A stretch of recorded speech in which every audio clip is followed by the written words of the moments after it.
Welcome dear students, good morning.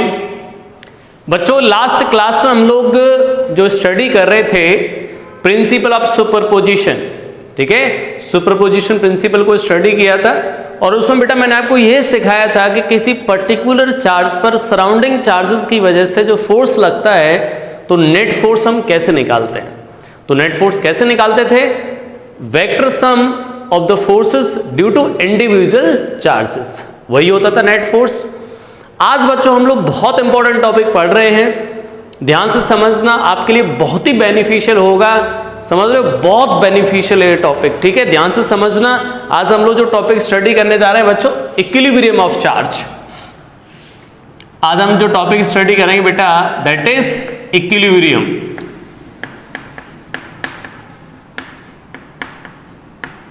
समझ रहे हो, ये आज का जो टॉपिक है बेटा हमारा क्या है? इक्विलिब्रियम। केमिस्ट्री वाला इक्विलिब्रियम नहीं है, समझ रहे हो, केमिस्ट्री जैसे केमिकल और जो क्या बोलते हैं दूसरा क्या आता है आयनिक, वो नहीं है, ठीक है। यहाँ पे चार्ज का इक्विलिब्रियम है, सिस्टम का इक्विलिब्रियम है। बच्चों, इक्विलिब्रियम टॉपिक को हमें दो सेक्शन में स्टडी करना है, equilibrium of charge, equilibrium of charge, और नेक्स्ट जो है बेटा इसमें सेकंड जो सेक्शन है equilibrium of charge system, charge system. Exam के अंदर, कॉम्पिटिटिव एग्जाम के अंदर दो टाइप के क्वेश्चंस पुट अप होते हैं इक्विलिब्रियम से, equilibrium of charge and equilibrium of charge system. दोनों बातें अलग हैं, दोनों बातों के मतलब समझेंगे। चलिए भाई स्टार्ट करते हैं। अच्छा बच्चों, इक्विलिब्रियम का तो मतलब जानते हैं कि कोई बॉडी इक्विलिब्रियम में है, कोई पॉइंट मास इक्विलिब्रियम की बात कर रहा हूं मैं यार, बॉडी की बात नहीं कर रहा हूं। बॉडी इक्विलिब्रियम के कॉन्सेप्ट अलग हो जाते हैं। क्या वहां पे हमें फोर्स भी जीरो देखना पड़ता है, टॉर्क भी जीरो देखना पड़ता है, 11th क्लास में स्टडी किया होगा। बट हम बात कर रहे हैं सिर्फ और सिर्फ पॉइंट मास की। तो सर पॉइंट मास की इक्विलिब्रियम के लिए क्या होना चाहिए? Net force zero. Net force क्या होना चाहिए? जीरो। यानी इक्विलिब्रियम के लिए क्या होना चाहिए बच्चा? जो बॉडी पर जो नेट फोर्स लग रहा है which is equal to zero. समझ रहे हो, नेट फोर्स क्या आना चाहिए? जीरो। तो एक्सेलरेशन भी कितना आना चाहिए? जीरो। तो एक्सेलरेशन जीरो के दो मतलब है, समझ रहे हो। यहां से हम लोग दो मतलब निकाल सकते हैं। क्या बच्चा? एम चला गया जीरो के अंदर, ये जीरो हो गया, तो एक्सेलरेशन यहां से एक्सेलरेशन जीरो हो गया। एक्सेलरेशन जीरो के दो मतलब है कि या तो वेलोसिटी कांस्टेंट या वेलोसिटी जीरो। तो बेटा यहां से दो मतलब है कि या तो वेलोसिटी कैसी है? कांस्टेंट, और या फिर वेलोसिटी कैसी है बच्चों? जीरो। ठीक है, ये दोनों ही, इन दोनों को ही हम इक्विलिब्रियम बोलते हैं। वेलोसिटी कांस्टेंट है तब भी पार्टिकल इक्विलिब्रियम में है, और वेलोसिटी जीरो है तब भी इक्विलिब्रियम में। सर ये कैसे इक्विलिब्रियम है? नाम इनके अलग लगेंगे। That is dynamic equilibrium. Dynamic equilibrium, और ये है बेटा स्टैटिक इक्विलिब्रियम। स्टैटिक इक्विलिब्रियम, ठीक है, ध्यान से समझ लो, बहुत मजा आएगा। मैं कह रहा हूं बहुत शानदार चीज है यार ये, लेकिन इसके लिए आपको इंटरेस्ट लेके इन चीजों को सीखना होगा। बहुत ही इंटरेस्टिंग चीज है यार। कंपटीशन का एक एक पॉइंट आपका क्लियर होगा, इलेक्ट्रोस्टैटिक हो या कोई भी टॉपिक हो, कोई भी चैप्टर हो, आपका हर चीज प्रॉपर वे में क्लियर होगी, ठीक है। बस आप लोग इसको जो ऑनेस्टी है, डेडिकेशन है, वो 100% लगा दो इस टॉपिक पर। इस लेक्चर को देखने में आपको कहीं कोई तकलीफ नहीं आएगी इस टॉपिक को समझने में, ठीक है। वापस रिपीट कर रहा हूं बच्चों, क्या है आज का हमारा जो लेक्चर है, इस सेशन के अंदर इक्विलिब्रियम पढ़ेंगे हम लोग। तो इक्विलिब्रियम का मतलब होता है, देखो इक्विलिब्रियम भी पॉइंट मास के लिए अलग होता है, बॉडी के लिए अलग होता है, ठीक है। जैसे 11th क्लास में स्टडी करते हैं, पार्टिकल के लिए होता है इक्विलिब्रियम, तो वहां पे फोर्स जीरो होना चाहिए, that sufficient condition for the equilibrium of the particle. But body के इक्विलिब्रियम के लिए सर क्या होना चाहिए? तो बच्चों बॉडी के इक्विलिब्रियम के लिए क्या होना चाहिए बेटा? Force zero and also torque acting on the body also zero. But यहां पे हम बॉडी की चर्चा नहीं कर रहे, सिर्फ और सिर्फ हम लोग चार्ज पार्टिकल की बात करेंगे। तो charge particle as a point mass, तो उसके इक्विलिब्रियम के लिए क्या होना चाहिए? Condition sufficient, force is equal to zero. अब फोर्स जीरो कर दे तो force is equal to M होता है यार, एम जीरो में चला गया, एम कांस्टेंट, तो एक्सेलरेशन जीरो। और एक्सेलरेशन जीरो दो केस में आ सकता है। कब? या तो सर वेलोसिटी है ही नहीं तो चेंज कहां से होगी, क्योंकि एक्सेलरेशन मतलब क्या बेटा? Rate of change of velocity. अब जब वेलोसिटी नहीं है तो एक्सेलरेशन कहां से आ गया, तो एक्सेलरेशन जीरो कब हो सकता है, जब वेलोसिटी जीरो हो, या फिर वेलोसिटी तो है बट वो कांस्टेंट है। समझ गए, समझ रहे बेटा। तो ये भी इक्विलिब्रियम की कंडीशन है, ये भी इक्विलिब्रियम कंडीशन है। अब आप दिमाग में ये मत सोच रहे इक्विलिब्रियम तो सर तब होता है जब बॉडी रेस्ट पे होती है। दोनों बातें बेटा, बॉडी रेस्ट पे हो तब भी इक्विलिब्रियम, और कांस्टेंट वेलोसिटी से चला दैट इज आल्सो इक्विलिब्रियम। इनके नाम अलग अलग है, ये this is dynamic equilibrium and this is static equilibrium. ठीक है, दोनों के नाम अलग है। ओके बच्चों, अब बात करने वाले हम लोग इक्विलिब्रियम ऑफ चार्ज और इक्विलिब्रियम ऑफ चार्ज सिस्टम। पहले बच्चा मैं इस टॉपिक को समझाऊंगा इक्विलिब्रियम ऑफ चार्ज, उसके बाद मैं समझाऊंगा आपको इक्विलिब्रियम ऑफ सिस्टम। दोनों डिफरेंट थिंग है, तो चलिए देखते हैं। अब इक्विलिब्रियम ऑफ चार्ज के लिए ये बात तो समझ आ गई भाई, किसी चार्ज पर फोर्स जीरो होना चाहिए तो वो चार्ज कैसा होगा, इक्विलिब्रियम होगा। तो कॉन्सेप्ट सीखना बेटा, वन बाय वन चीजों को आपके सामने रखूंगा। ठीक है, बस आपके ऑनेस्टी से आप उसको प्रॉपर तरीके से फोकस करते रहे। चलिए, तो हम बात करते हैं सबसे पहले इक्विलिब्रियम ऑफ चार्ज। तो हमारा जो आज टॉपिक है बेटा, सबसे पहले हम लोग क्या स्टडी कर रहे हैं, इक्विलिब्रियम ऑफ चार्ज। चार्ज का इक्विलिब्रियम हम देखना चाहते हैं, equilibrium of charge. Clear, equilibrium of charge को स्टडी करेंगे। तो इक्विलिब्रियम ऑफ चार्ज का मतलब क्या है sir, force acting on this charge zero. तो हम लोग क्या लिख सकते हैं, force acting on charge must be zero for equilibrium, okay, force acting on the charge must be zero for the equilibrium। यानी कोई चार्ज पार्टिकल है तो उस पर फोर्स जीरो होगा बेटा, तो वो चार्ज पार्टिकल इक्विलिब्रियम में हो जाएगा। बहुत ही इंटरेस्टिंग, देखिए ध्यान से कैसे सर, क्या क्या चीजें हमें ध्यान रखनी है, ध्यान से देखना बच्चा। चलिए देखो मैं आपको सिखा रहा हूं, अब स्टार्ट हो गए भाई हम लोग, ध्यान से देखना।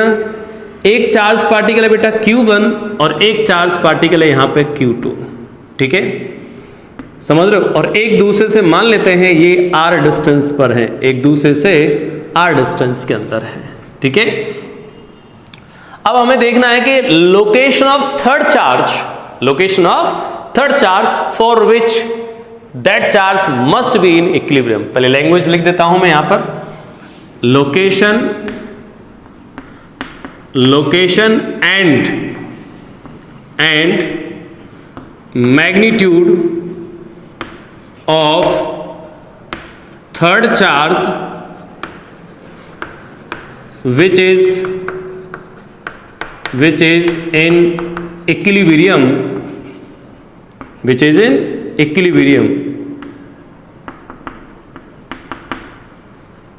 सही है। अब देखो क्वेश्चन में बेटा एग्जाम के अंदर ये पूछा जाता है आपसे कि थर्ड चार्ज को हम कहां रखें जिससे वो इक्विलिब्रियम में आ जाए, उसका मैग्नीट्यूड क्या हो जिससे वो इक्विलिब्रियम में आ जाए। ठीक है, दोनों चीजों के आंसर दूंगा पहले। ठीक है, थर्ड चार्ज की लोकेशन कहां हो, लोकेशन मतलब उसकी डिस्टेंस कहां से कितनी होनी चाहिए, और उसका मैग्नीट्यूड क्या होना चाहिए बेटा जिससे वो इक्विलिब्रियम में आ जाए। ठीक है बच्चों, चलिए देखिएगा कॉन्सेप्ट सिखा रहा हूं भैया। बच्चों इसकी जो लोकेशन है, लोकेशन किस बात पर डिपेंड करती है, ध्यान से देखिएगा बेटा। सबसे पहले बात करता हूं बेटा मैं लोकेशन पर। तो लोकेशन के लिए मैं क्या करता हूं बच्चा, इनको एक रीजन में डिवाइड कर लेता हूं मैं। ठीक है, this is a first region, समझ रहे हो, और ये सेकंड रीजन, या ऐसा बोल दो, इसको हम लोग बोल देते हैं सेकंड रीजन, और ये फर्स्ट रीजन, और this is third region. Clear, ये फर्स्ट सेकंड थर्ड रीजन, तीन रीजन है। ठीक है, अब मैंने इन तीन जो चार्जेस बेटा यहां रखे थे, इसके चार्जेस के जो रीजन्स दिखाई दे रहे हैं उनको मैंने नंबरिंग दे दी। ठीक है, 1 2 3 नंबर दे दिया उनको। अब सबसे पहले लोकेशन कैसे आइडेंटिफाई करते हैं, देखिएगा ध्यान से। अगर बच्चों if Q1 and Q2 are like charges, सही है, या फिर मैं शब्दों में न लिख के मैथमेटिकल लैंग्वेज में लिख दूं तो और अच्छा रहेगा, कम लिखेंगे और समझ पाएंगे।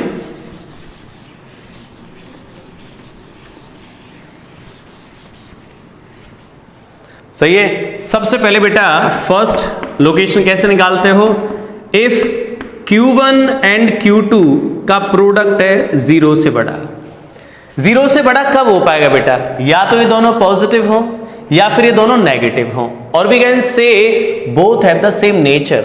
सही है, both have the same nature, both positive और बोथ नेगेटिव। ठीक है, ये वो कंडीशन है।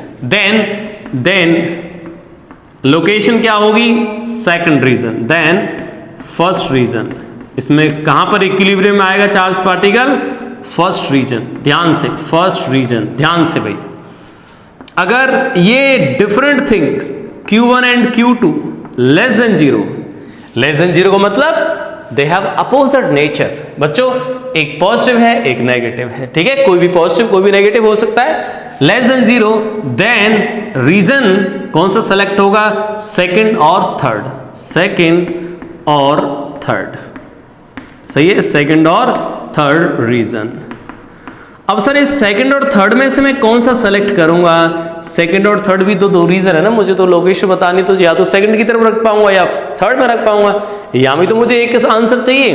तो बच्चा इसमें क्या करते हैं, जिस चार्ज का मैग्नीट्यूड कम होता है उसकी तरफ इक्विलिब्रियम पॉइंट मिलता है। तो क्या लिखेंगे यहां पर बेटा? इक्विलिब्रियम पॉइंट, इसके इस पॉइंट में क्या लिख दोगे बच्चों? इस पॉइंट सेकंड या थर्ड में से कैसे डिसाइड कर देंगे? विच charge less in magnitude, less in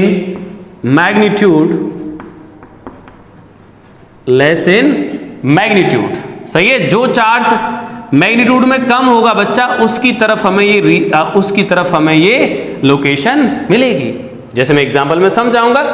तो बच्चों, ये लोकेशन आइडेंटिफाई करने के लिए दो कॉन्सेप्ट मैंने आपके सामने रखे हुए हैं। ठीक है, जैसे अभी मैं आपको एक सिंपल क्वेश्चन समझाऊंगा कि भाई यहां पे location, identify the location, identify the location of equilibrium of third charge. Okay, identify the location of equilibrium of third charge in the following situations. तो बेटा पहली सिचुएशन लेते हैं हम लोग। ए चार्ज है बेटा यहां पर, अभी मैं डिस्टेंस नहीं निकाल रहा हूं, डिस्टेंस अभी नेक्स्ट सेशन में, नेक्स्ट क्वेश्चन निकालेंगे। अभी तो सिर्फ हम लोकेशन आइडेंटिफाई करना सीख रहे हैं फर्स्ट वाले केस में। बच्चों यहां पर 4 कूलाम है, यहां 2 कूलाम है।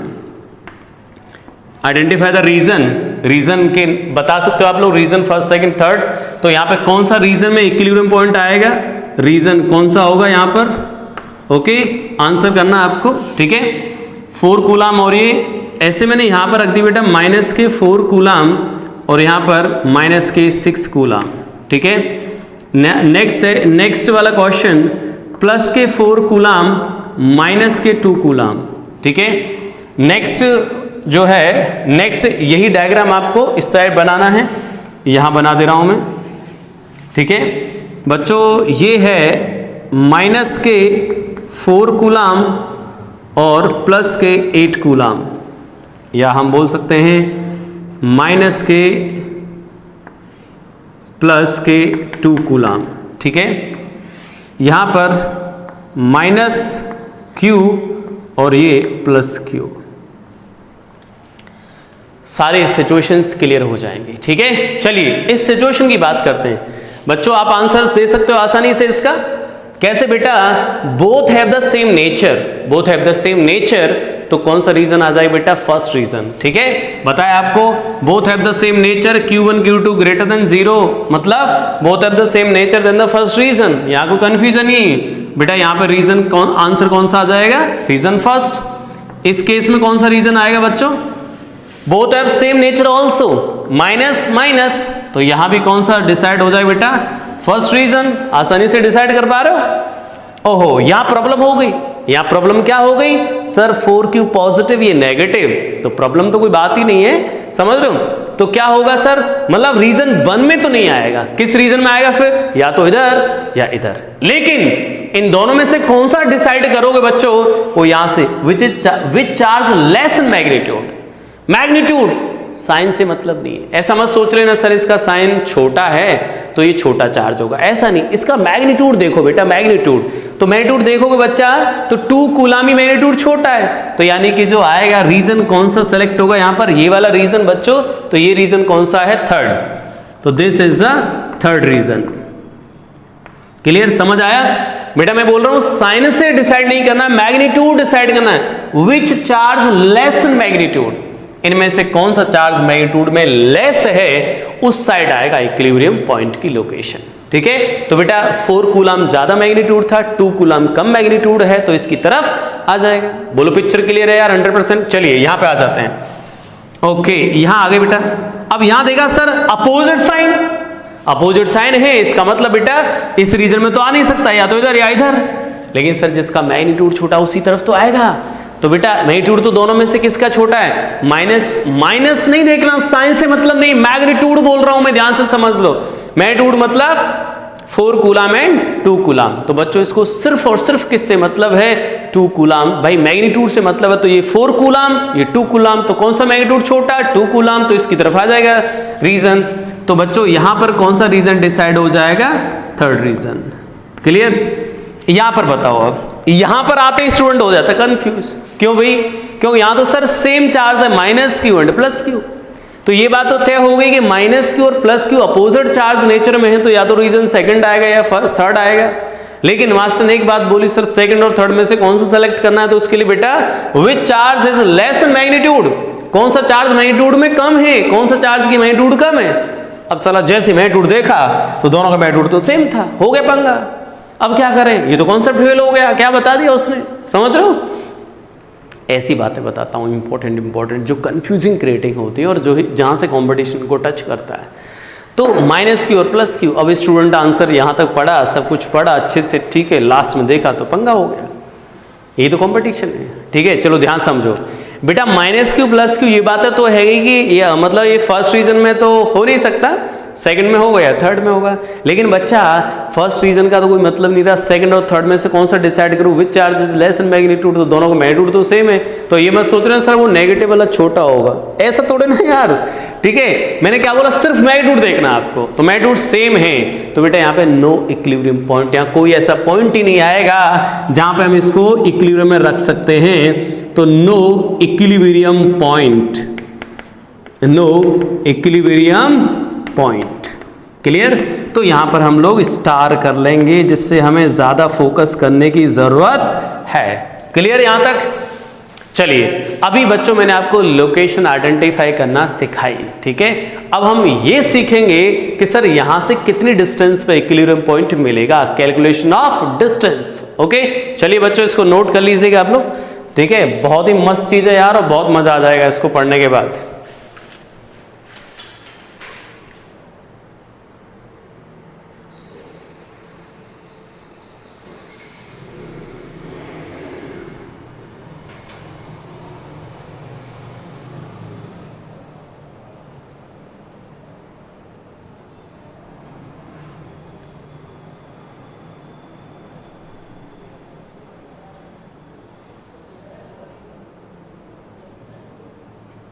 चलिए बात करेंगे नेक्स्ट।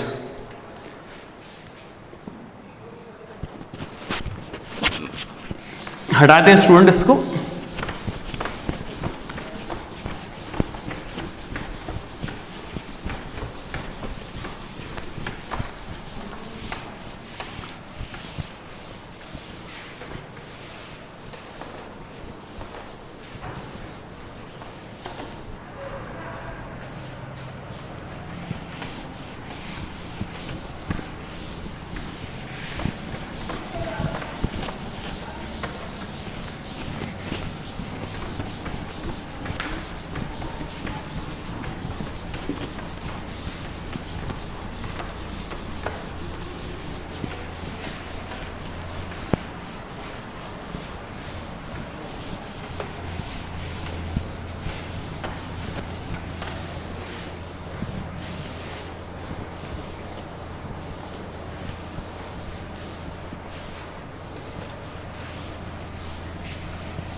चलिए स्टूडेंट्स, अब हम लेते हैं क्वेश्चन, ठीक है बच्चों। इस तरीके के क्वेश्चन है, यहां पर एक चार्ज है 4 कूलाम और यहां एक चार्ज है 9 कूलाम, ठीक है। डिस्टेंस इनके बीच में r। तो अब बेटा आपको हाथों हाथ ये तो समझ आ जाएगा इक्विलिब्रियम पॉइंट कहां होगा, तो आप उसकी कैलकुलेशन में लग जाओगे, ठीक है। एक क्वेश्चन इसके पैरेलल ही ले रहा हूं इस तरफ, ठीक है। यहां पर -2 कूलाम या ऐसा लिख -4 कूलाम और यहां पे प्लस के 9 कूलाम, ठीक है। ये ठीक है बच्चों, +4 कूलाम -9 कूलाम -4 और ये, और इनके बीच का जो गैप है दैट इज r, ठीक है। हमें बताना है location of equilibrium of third charge क्या होगा सर। तो अब करते हैं हम बेटा सॉल्व। ध्यान से समझना, 2 क्वेश्चन क्यों लिखे, दोनों में कुछ ना कुछ सिखाऊंगा, बहुत ही इंपॉर्टेंट बातें, ठीक है। तो बच्चों यहां पर हमें क्या बताना है, equilibrium of third charge, equilibrium of third charge, ठीक है। Equilibrium of third charge, okay. Start करते हैं यार। तो बेटा जब मैंने सॉल्व करना स्टार्ट किया, इसको सॉल्व करें तो यहां पर बेटा 4q और यहां पे कितना था 9q, और बात हमने समझी कि भी सर इनका दोनों का चार्ज का नेचर सेम है, और जब सेम नेचर है तो 4q से बच्चों x डिस्टेंस पर हमने अज्यूम कर लिया कि यहां पर होगा इक्विलिब्रियम पॉइंट, थर्ड चार्ज को हम यहां पर रख देंगे। उस थर्ड चार्ज को मैंने बोल दिया बेटा Q0, क्या बोल दिया उसको, Q0 बोल दिया, क्लियर। अब इसकी डिस्टेंस निकालें, तो डिस्टेंस कैलकुलेट करने के लिए ध्यान समझना बेटा, चीजों को अच्छे से समझना भाई, फोकस करना प्रॉपर तरीके से, ठीक है। बहुत कुछ सीखेंगे हम लोग, चीजों में टाइम लगता है लेकिन सीखने में मजा आता है यार, ठीक है। चलिए थर्ड, इस चार्ज को मैंने यहां रख लिया। अब बेटा देखो 4 कूलाम क्या करेगा, इसको धक्का देगा, इधर फोर्स लगा दे, 9 कूलाम इसको धक्का देगा, इधर फोर्स लगा देगा। इक्विलिब्रियम के लिए बच्चों फोर्स क्या होना, नेट फोर्स क्या होना चाहिए इस पे 0, और नेट फोर्स 0 होने का मतलब बेटा ये वाला फोर्स इस फोर्स की कैसा होना चाहिए, इक्वल होना चाहिए, तभी तो नेट फोर्स 0 हो पाएगा। दोनों तरफ से सेम फोर्स लग रहा है तो ये कैसा हो पाएगा बेटा, इक्विलिब्रियम में आ पाएगा। तो क्या लिख सकते हम लोग बेटा, for equilibrium of charge Q0, तो बेटा इसकी वजह से लगने वाला फोर्स कितना था, K 4 coulomb Q0 divided by x square, और बच्चों इसकी वजह से लगने वाला फोर्स K यहां पर 9 coulomb into Q0 divided by कितना आ जाएगा बेटा, r माइनस एक्स का होल स्क्वायर। बच्चों ये डिस्टेंस कितनी हो जाएगी, टोटल डिस्टेंस r थी बेटा, ये x होगी तो ये क्या बची बच्चों, r माइनस एक्स, ठीक है। अब बेटा यहां से देखो कौन कौन कैंसिल हो रहा है, k कैंसिल, कूलाम कैंसिल हो गए, यूनिट से यूनिट कैंसिल हो गई, ओके। अब Q0 ने Q0 को मार दिया, इसी जगह रुक जाओ, बस इसी जगह रुक जाओ। यहां पर एक चीज सिखाऊंगा बेटा कि अब हमें ये नेक्स्ट क्वेश्चन ऐसे पूछे जाते हैं कि चार्ज का मैग्नीट्यूड क्या होना चाहिए जिससे ये जो चार्ज है इक्विलिब्रियम में आ जाए। तो बेटा मैग्नीट्यूड यहाँ मैटर ही नहीं करेगा, क्यों, दोनों तरफ से Q0 क्या होगा, बार बार कैंसिल। आपने 1000 कूलाम रखा, 1000 कैंसिल, आपने 500 कैंसिल, 1 कूलाम कैंसिल। इसका मतलब क्या हुआ कि थर्ड चार्ज का कुछ भी मैग्नीट्यूड हो वो ऑलवेज कैंसिल हो रहा है, यानी कि मैग्नीट्यूड मैटर ही नहीं करेगा कि इसका मैग्नीट्यूड कितना होना चाहिए, तो magnitude doesn't matter, okay. Location हम निकालना, पहले इसे आइडेंटिफाई करना सीख लेंगे भाई किस रीजन में होनी चाहिए, कॉन्सेप्ट मैंने पहले सिखा दिया।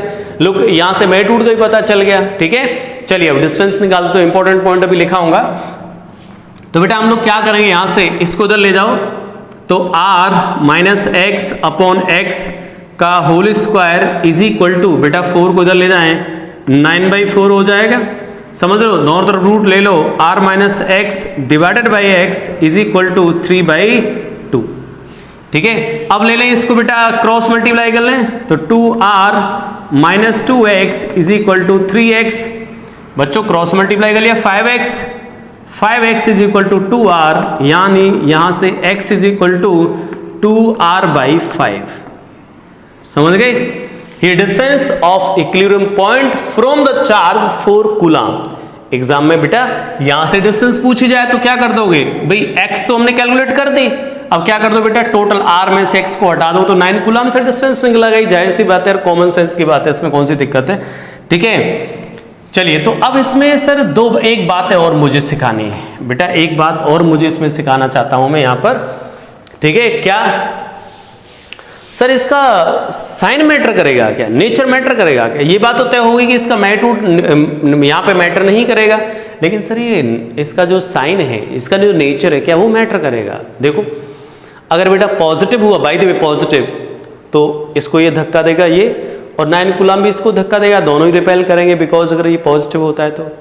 अगर बाय द वे ये नेगेटिव हुआ तो 9 कूलम इधर खींचेगा, 4 कूलम तो अब भी फोर्स अपोजिट ही है, तो इक्विलिब्रियम अभी भी आ सकता है। तो इसका मतलब यहाँ पे नेचर भी मैटर नहीं करेगा। मतलब यहाँ पर बेटा इक्विलिब्रियम ऑफ थर्ड चार्ज के लिए ना तो इसका मैग्नीट्यूड मैटर कर रहा, ना इसका नेचर मैटर कर रहा। मतलब it may be positive, it may be negative, it may be 100 coulomb, it may be 1 coulomb, it may be 1000 crore, कुछ भी समथिंग मैग्नीट्यूड, क्योंकि दोनों तरफ से कैंसल्ड आउट।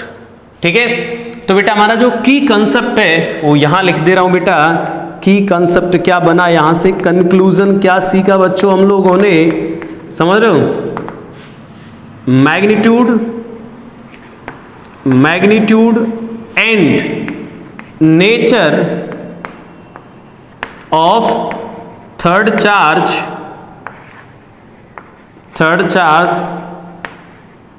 doesn't matter,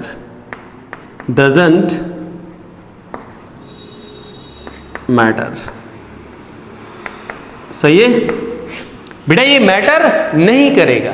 इसका नेचर मतलब पॉजिटिव है, नेगेटिव है, या इसकी वैल्यू क्या है, ये मैटर नहीं करेगा। ठीक है, अब आते हैं अगले क्वेश्चन पर। नेक्स्ट क्वेश्चन को सॉल्व करें सर।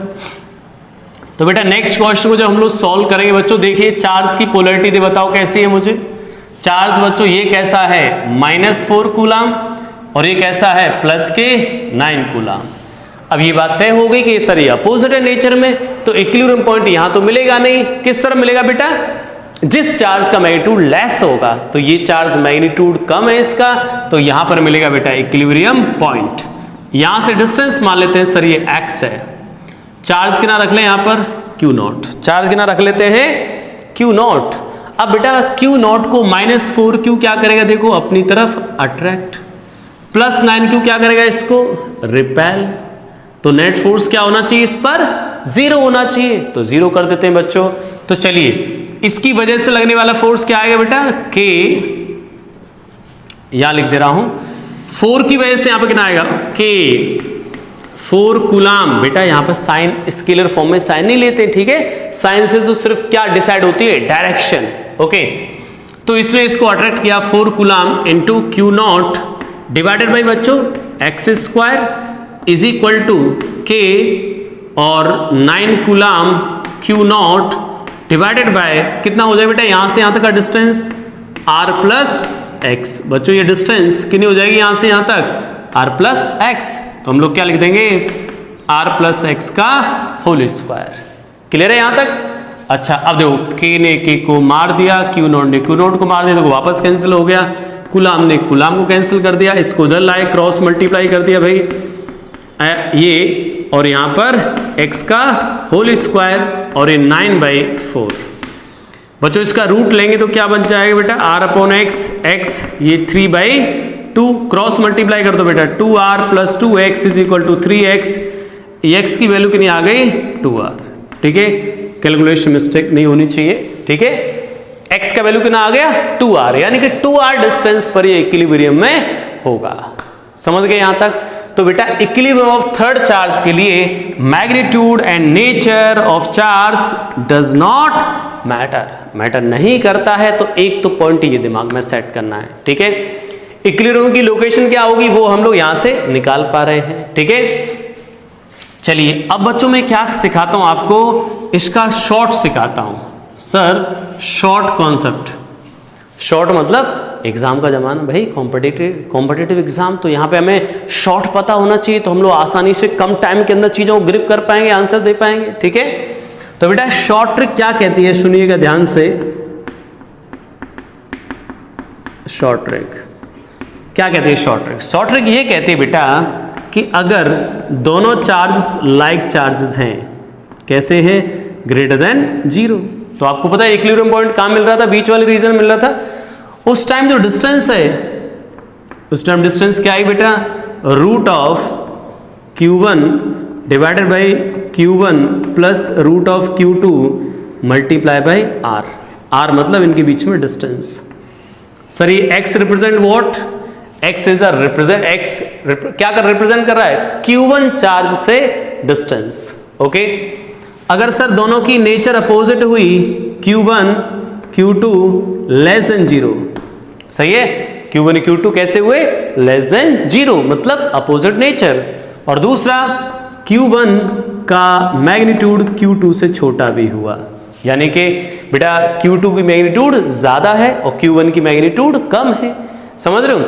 अरे बेटा जब अपोजिट नेचर के होते हैं और मैग्नीट्यूड में अलग अलग होते तभी तो इक्विलिब्रियम पॉइंट मिलता है, और मैग्नीट्यूड में सेम हो जाता है इक्विलिब्रियम पॉइंट ही नहीं मिलता था, तो वो मतलब ही नहीं रहा उस कॉन्सेप्ट का। तो ठीक है, तो यहां पर डिस्टेंस क्या आएगी बच्चों, यही डिस्टेंस आ जाएगी वापस, root of Q1 Q2 minus of Q1 multiply by R। Okay, this is a concept. ठीक है, ये है शॉर्ट ट्रिक। अब हम लोग इसी से बेटा शॉर्ट ट्रिक से क्वेश्चन नंबर 1 को निकालेंगे और क्वेश्चन नंबर 2 को सॉल्व करेंगे। चलिए 1 को सॉल्व कर दो। 1 में क्या बेटा, both charge are the similar nature, distance from this charge, इसको मैंने Q1 बोल दिया बेटा, suppose this is Q1 and this is Q2। जो चार्ज स्मॉल है उसको Q1 मान के चलो आप लोग। ठीक है, तो बेटा पहले वाले डिस्टेंस क्या निकाल देंगे हम लोग, ये Q1 है तो इसका रूट लोगे तो कितना आएगा 4 कूलाम। अब यूनिट यूनिट तो क्या होनी, कैंसिल हो रही है, तो 4 का रूट लिख दूं केवल 4 divide by 4 plus root of 9 multiply by total distance R। कितना आंसर आ गया बेटा, 2 इधर 2 और 3 5, कितना आंसर आ गया 2R बाई 5, 2R बाई 5। अरे वाह, गुड सर, ये अच्छा था, ये इजी है, इसको तो हम हाथों निकाल। देखो इतनी सारी कैलकुलेशन से आप लोग बच के यहां आ गए। ठीक है, दूसरे वाले क्वेश्चन के अंदर x is equal to smaller charge, कौन सा बेटा, कहां पर है, ये रे, इसका रूट क्या है बेटा, 2 लिख दू डायरेक्ट, इसका रूट 2 प्लस इसका रूट 3 और मल्टीप्लाई बाय सॉरी क्या बोला था यहाँ पे, देखो माइनस माइनस, तो इसका रूट आएगा बेटा 3 माइनस 2 मल्टीप्लाई बाई R, कितना आंसर आ गया 2R। अरे क्यों कैलकुलेशन करूंगा इतनी, ये फिर पहले क्यों की थी बेटा, ये पहले इसलिए की थी आपको बताना भी था ना कि शॉर्ट ट्रिक का इंपॉर्टेंस क्या होता है। ठीक है, इतना टाइम कंज्यूम करने से बेटर है हम कॉन्सेप्ट अप्लाई करते हैं और आंसर निकालते हैं। ठीक है, बहुत ही शानदार चीज है, बहुत जबरदस्त चीज बताइए बेटा, ये कॉन्सेप्ट याद रखेंगे तो बेटर तरीके से हम लोग आंसर, देखो इसको बिना पेपर को पेन चलाए ही कर सकते हो आप लोग। ठीक है, इसमें क्या है भाई, रूट लेने, और सर जब अपोजिट नेचर आ जाए और चार्ज के मैग्नीट्यूड अलग अलग हो तो फॉर्मूला लगा दो। ठीक है, कर पाओगे? चलिए बच्चों स्टार्ट करते हैं अब नेक्स्ट। ठीक है, इसका जो है एक पिक ले लेता हूं मैं।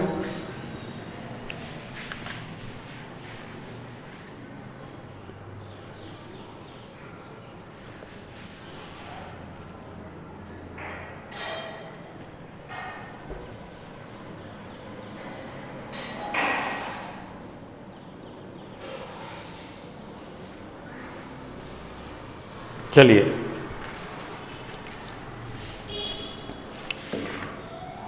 इसको हटा देता हूं बेटा। तो एक तो बच्चों यहां पर ये जो की कॉन्सेप्ट है ये इंपॉर्टेंट है अपने आप में। ठीक है, ये इंपॉर्टेंट है। दूसरा ये जो शॉर्ट ट्रिक बताइए बेटा ये बहुत इंपॉर्टेंट है। ठीक है, हम लोग आसानी से यहां पे कैलकुलेट कर पाएंगे। ठीक है, चलिए आगे बढ़ते हैं।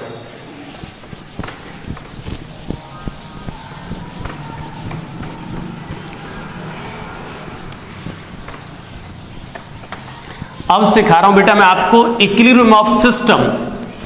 क्या सीखेंगे? Equilibrium of system.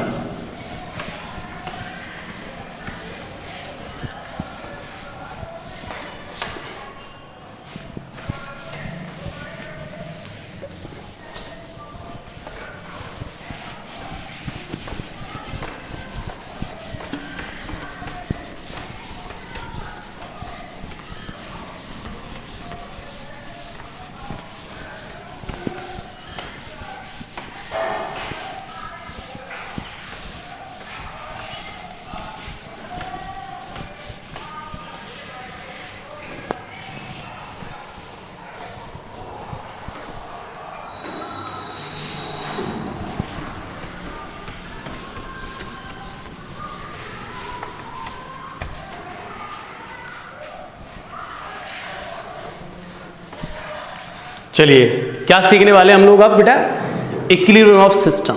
ठीक है, अभी तो हमने इक्विलिब्रियम ऑफ थर्ड चार्ज सीखा, अब इक्विलिब्रियम ऑफ सिस्टम सीखेंगे। तो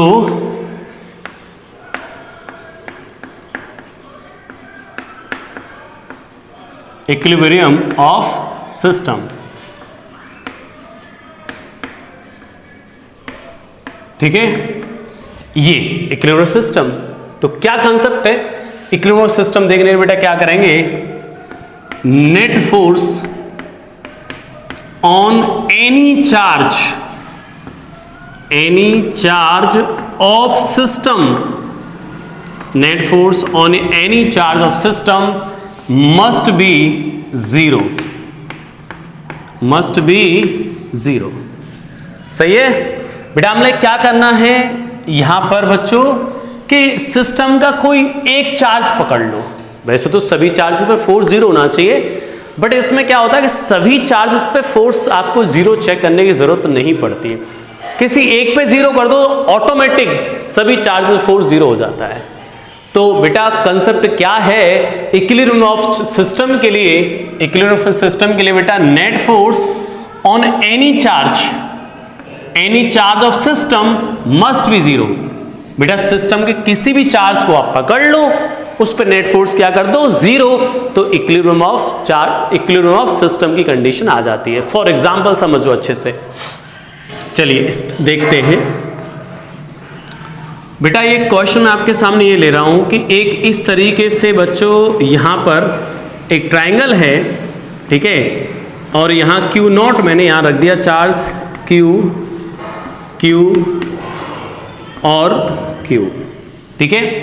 अब एक चीज समझ गए कि आप लोग जो हमने थर्ड चार्ज यहां रखा है क्यू नॉट, ये तो इक्विलिब्रियम में ही होगा।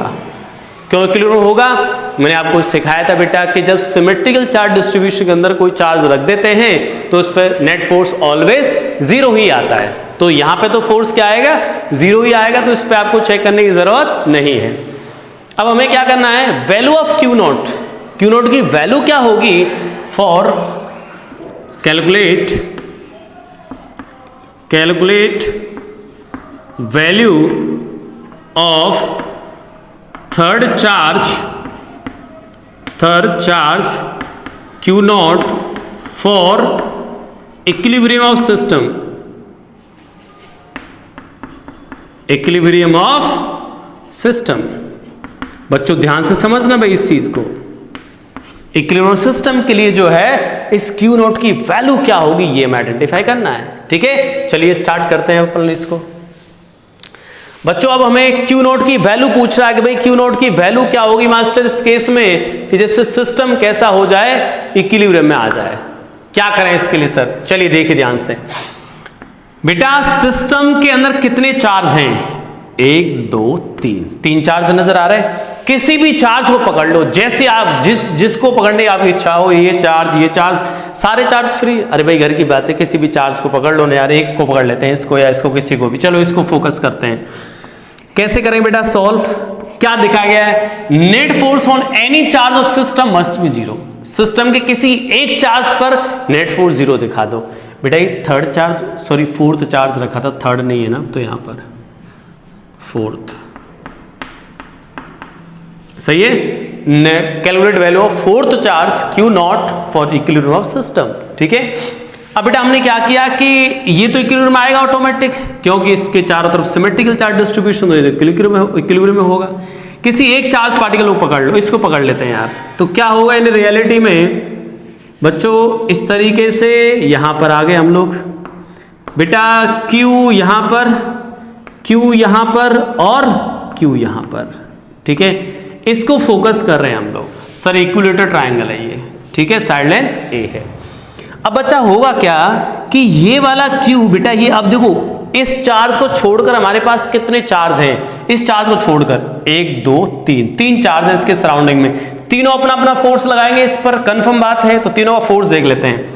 सर ये पॉजिटिव है तो ये तो इस पे धक्का देगा, सही बात है। ये चार्ज भी बेटा पॉजिटिव है तो ये भी इस पे धक्का देगा।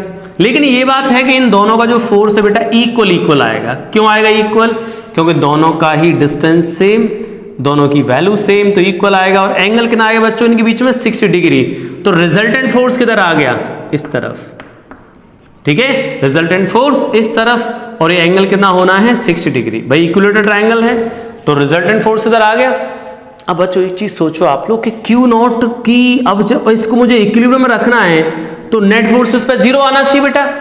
अब एक चीज सोचो बच्चों आप लोग कि जब इन दोनों ने इसको धक्का मार दिया, मान लो ये पूरा एक घर था, इन दोनों ने मिलकर इसको धक्का मार दिया, अब इसको इक्विलिब्रियम में रखना है, रेस्ट पे रखना, तो क्या करना पड़ेगा, जो यहाँ फोर्थ चार्ज है वो इसको अगर खींच ले वापस तो बेचारा इक्विलिब्रियम में आ जाएगा।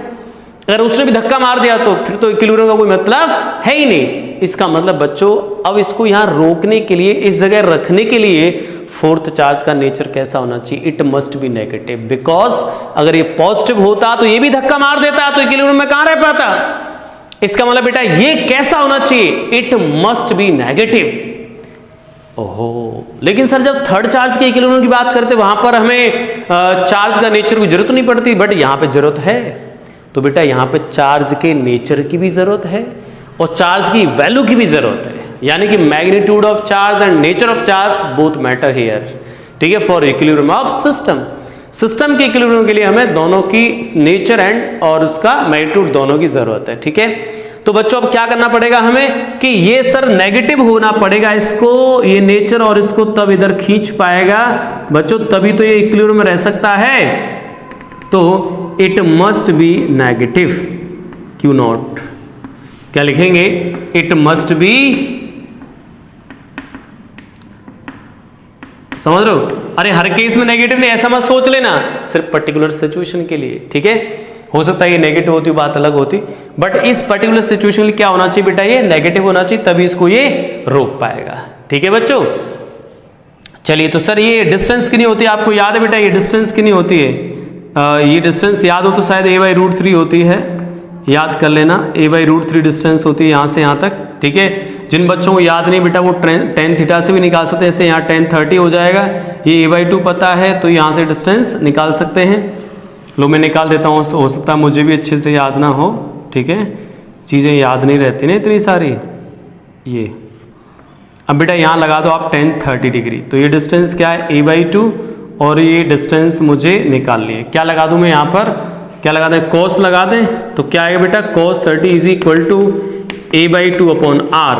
cos 30 कितना आ जाएगा √3/2, तो a/2 इंटू r, 2 ने 2 को मार दिया, r की वैल्यू कितनी आ गई a/√3, सही लिखा देखो मैंने, a की वैल्यू कितनी आ जाएगी बेटा a/√3, ये आ जाएगी डिस्टेंस, ठीक है।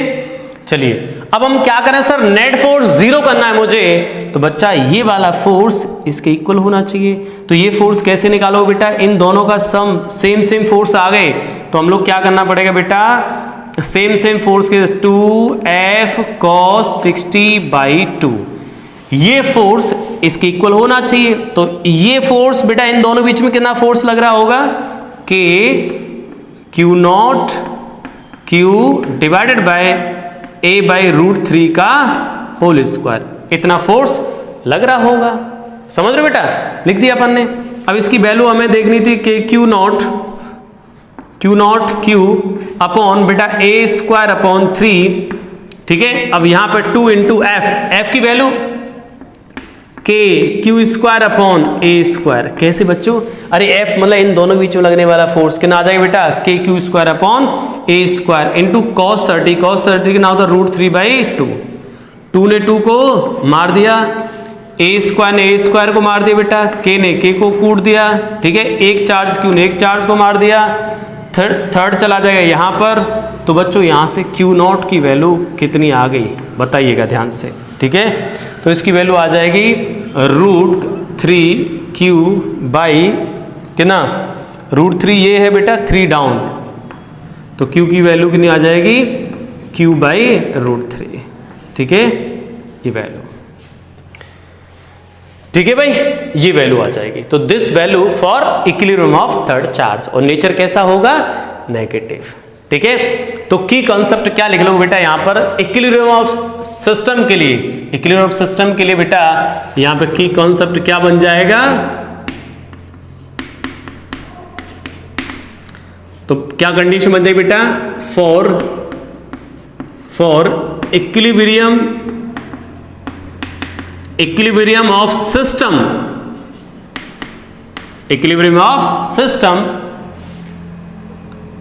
टेस्ट चार्ज बोल दो इसको, जो फोर्थ चार्ज रख रहे हैं हम लोग उसको टेस्ट चार्ज या ऐसा बोल दें, for equilibrium of system magnitude and nature of test charge required, okay, required होगा। ठीक है बच्चों, कोई दिक्कत कोई कंफ्यूजन नहीं होना चाहिए। चलिए एक क्वेश्चन और लिख लेते हैं यहां पर हम लोग, एक क्वेश्चन और देख लेते हैं बच्चों। ये चार्ज पार्टिकल्स रखे हैं ऐसे कॉर्नर्स पर, ठीक है, ये और ये स्क्वायर है, स्क्वायर, और यहां रख दिए बेटा सेंटर पर Q नॉट। Q नॉट की वैल्यू क्या होगी सिस्टम को इक्विलिब्रियम में रखने के लिए, Q नॉट की वैल्यू क्या होगी ये पूछा हमसे। Value of Q not, language लिख लेना, value of Q not for which system remains in equilibrium,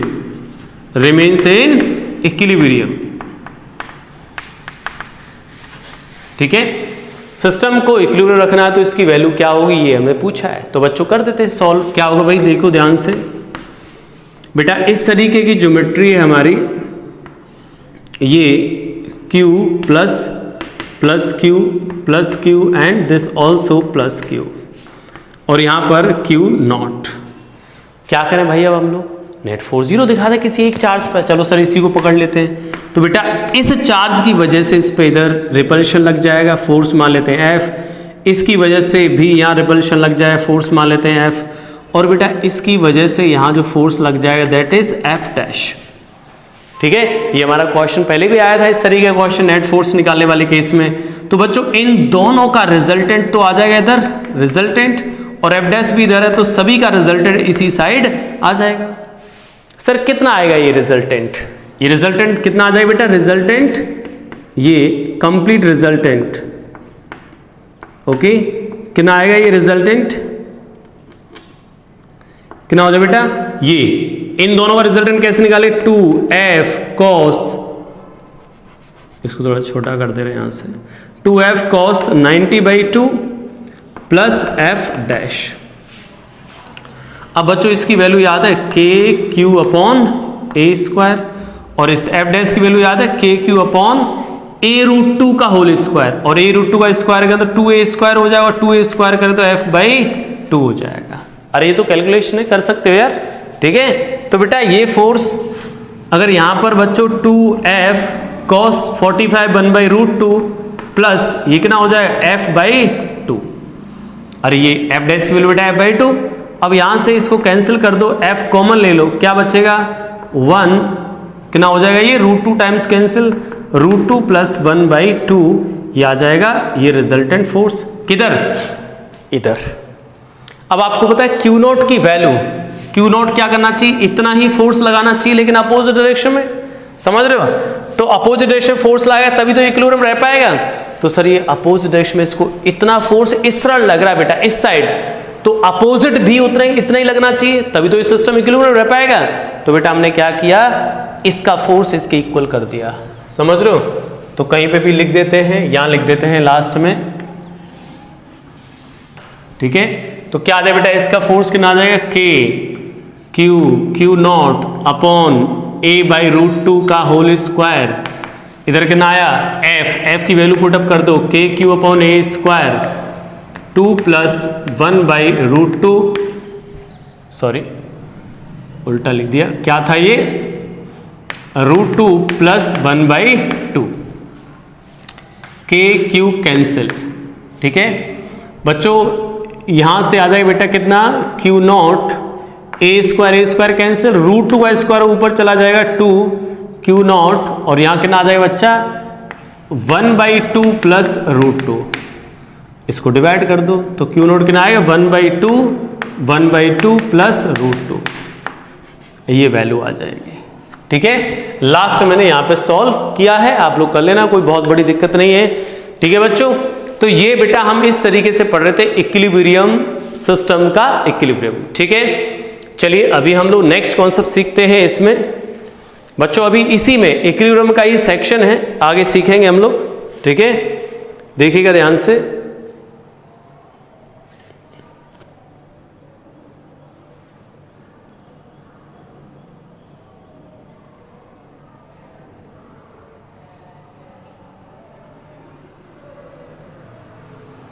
चलिए नेक्स्ट सीखते हैं बेटा, हटा दे रहा हूं यहां से।